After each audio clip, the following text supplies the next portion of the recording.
What are some cinematography techniques from the Batman that you can use in your next video? As filmmakers, I think it's really important to study the best in the industry, figure out what they're doing, and then figure out how we can apply that in our own work. So let's get into it. Now, the first and probably my favorite element is the frame within a frame technique. And this is where you use elements of your scene to create a frame inside the larger frame of your video to draw the attention inward toward your subject. Now, you can recreate this by placing different contextual elements into your scene in a way that kind of, frames your subject and draws the viewer's focus inward. Now, this next element kind of goes hand in hand with the first element that we talked about because it's all about composition. And we see a lot of striking compositions throughout the entire Batman movie, whether it's these overhead shots or the center framing or even using the scene to frame the subject. There's a lot that we can take and learn from the compositions in the Batman. Now, all of this is great, but it's not gonna look as good as it possibly could if there's not depth in the image. And when I talk about depth, I mean having layers throughout your image. An easy way to think about this is if you can have something in your frame that you can touch, something in your frame that's just out of reach, and something in your frame that you can throw a rock to, then it's going to create a more 3D image and ultimately give your film and that shot more depth. And as you guessed, the Batman does this very well. But I want to chime in and clarify something for a second. I understand that all these concepts on the surface are actually pretty simple, but when it comes to actually applying them, that can be more difficult. And that's why we're looking at the Batman, because I think all of these concepts are perfectly applied throughout the entire movie at a professional level. So regardless of how simple the concept is, it's still being applied right here, as we can see in the Batman. Just like LeBron still takes layups, right?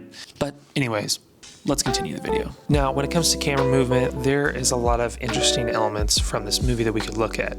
But I really want to highlight the car chase scene that's pretty iconic and actually has a lot of hard mounted shots. See, the camera's still moving, but it's statically mounted to a vehicle that's doing the movement. So actually the action in the scene is what's creating movement in the shot, which I think is a really unique way to approach camera movement as a whole. By no means am I saying just go mount your camera to a bunch of different things. What I am saying is that if it helps tell your story better and that mounted camera could actually give your audience a very unique perspective, then it might be worth thinking about. There's something that the Batman does incredibly well, and you might think at first that it's really, really easy, but to actually get this level of technique, it takes a lot of effort and polish. And that technique is the imperfections throughout this entire movie.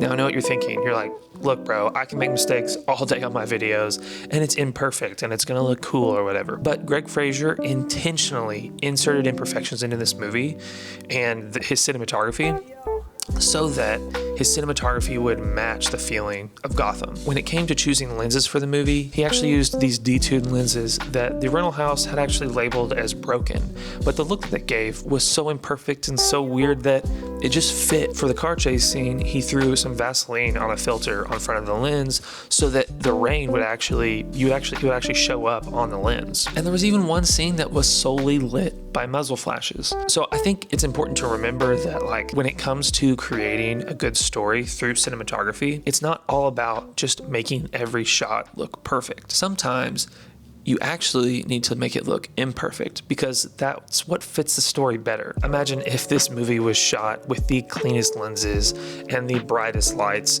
and every element was perfectly polished. It wouldn't really feel like Gotham, would it? It would feel like every other superhero movie, and it just wouldn't capture the essence of the story. And I think that's what I'm really trying to get across. Regardless of the technique that you use in your next video, it's important to focus on what will tell your story best. But I would encourage you to get out there and try and make a video centered around one of these concepts. I think that's a great way to get some good practice as a filmmaker, and ultimately, it'll help you make videos that are more visually interesting. But if you're looking for more movie techniques that you can use in your next video, then you can watch this video I made breaking down Sicario, shot by Roger Deakins. But until next time, let's get out there and make better films.